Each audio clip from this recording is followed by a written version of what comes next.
क्या होता है जब एक ऑनलाइन मैसेज मौत का बुलावा बन जाए। आज हम एक ऐसी ही कहानी में उतरने वाले हैं जिसका नाम है कमरा नंबर 19। ये कहानी एक मामूली से क्लिक से शुरू होती है, लेकिन इसका अंत एक बेहद खौफनाक हकीकत पर होता है। इस कहानी की पहली लाइन ही एक चेतावनी है कि जो लड़के लड़की की इज्जत की परवाह नहीं करते, उनके लिए ही कमरा नंबर 19 खुलता है। मतलब ये शब्द, ये साफ साफ आने वाले खतरे की तरफ इशारा कर रहे हैं। एक ऐसा दरवाजा जो सिर्फ कुछ खास लोगों के लिए ही खुलता है। तो कहानी का पहला किरदार है बिट्टू। देर रात का वक्त है और वो अपने फोन की रोशनी में डूबा हुआ है। उसे जरा भी अंदाजा नहीं है कि बस एक स्वाइप उसे एक ऐसे जाल की तरफ खींच रहा है जहां से लौटना, आप समझ लीजिए, नामुमकिन है। तभी उसकी नजर एक वीडियो पर पड़ती है। एक लड़की जिसकी आंखों में ना एक अजीब सी कशिश थी। मतलब वो बहुत खूबसूरत थी, पर उसकी मौजूदगी में कुछ तो ऐसा था जो बिट्टू को अपनी तरफ खींच रहा था। और बस बिट्टू खुद को रोक नहीं पाता। वो उसे फौरन एक मैसेज भेज देता है, एक ऐसा मैसेज जो आगे चलकर उसकी पूरी किस्मत लिखने वाला था। और हैरानी की बात तो ये थी कि जवाब सिर्फ 2 मिनट के अंदर आ गया। थैंक यू, तुम भी क्यूट लगते हो। बस यही वो कुछ शब्द थे जिन्होंने एक बहुत ही खतरनाक कनेक्शन की चिंगारी जला दी थी। इसके बाद तो बातचीत का सिलसिला चल पड़ता है। बिट्टू को लगने लगता है कि अरे वाह, उसे कोई ऐसा मिल गया है जो उसे समझता है, और वो इस डिजिटल धोखे में, आप समझिए, पूरी तरह से डूब चुका था। लेकिन ये ऑनलाइन रोमांस तब एक बहुत ही खतरनाक मोड़ लेता है जब स्क्रीन के उस पार से एक अनएक्सपेक्टेड सा इनविटेशन आता है। लड़की सीधे सीधे मिलने का प्रस्ताव रखती है, मतलब कोई लाग लपेट नहीं। और ये एक ऐसा प्रपोजल था जो बिट्टू के दिल में एक्साइटमेंट और डर दोनों एक साथ पैदा कर देता है। और ये थी वो डिटेल्स।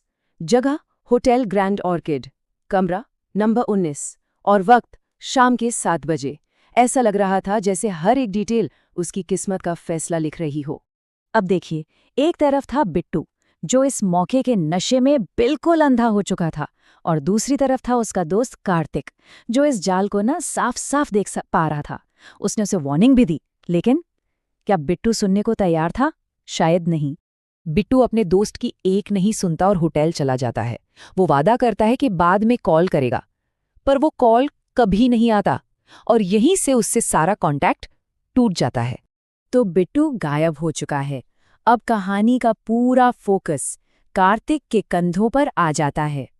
उसकी जो मामूली सी चिंता थी, वो अब एक बहुत ही हताश खोज में बदलने वाली थी। पूरे 2 दिन बीत जाते हैं। बिट्टू का फोन स्विच ऑफ था, कोई खबर नहीं। कार्तिक का दिल अब बुरी तरह घबराने लगा था। मतलब चिंता जो थी ना, वो अब खौफ में बदल रही थी।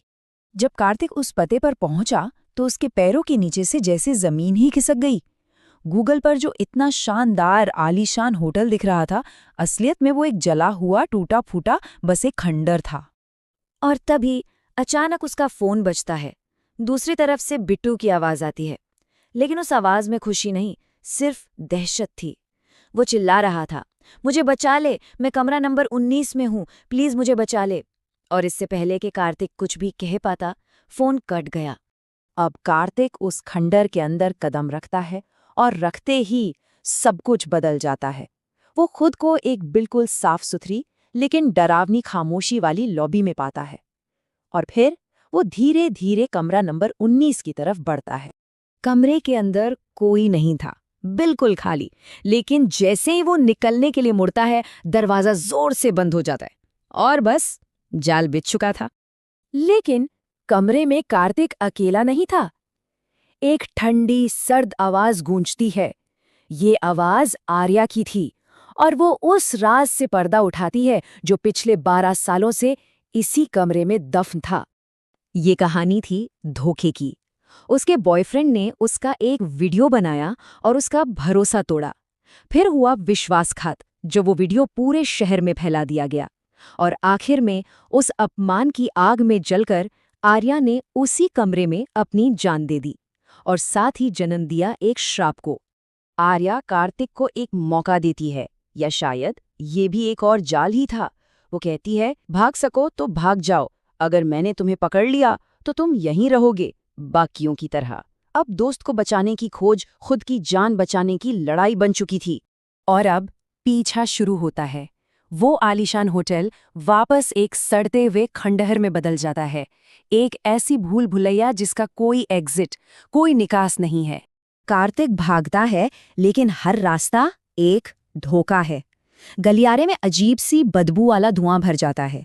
लिफ्ट तो जैसे कब की बंद हो चुकी है। वो सीढ़ियों की तरफ भागता है, और जब वो मेन दरवाजे तक पहुंचता है ना, तो वो बाहर नहीं बल्कि एक और कमरे में खुलता है, जहां छत से एक और सड़ी हुई लाश लटक रही थी।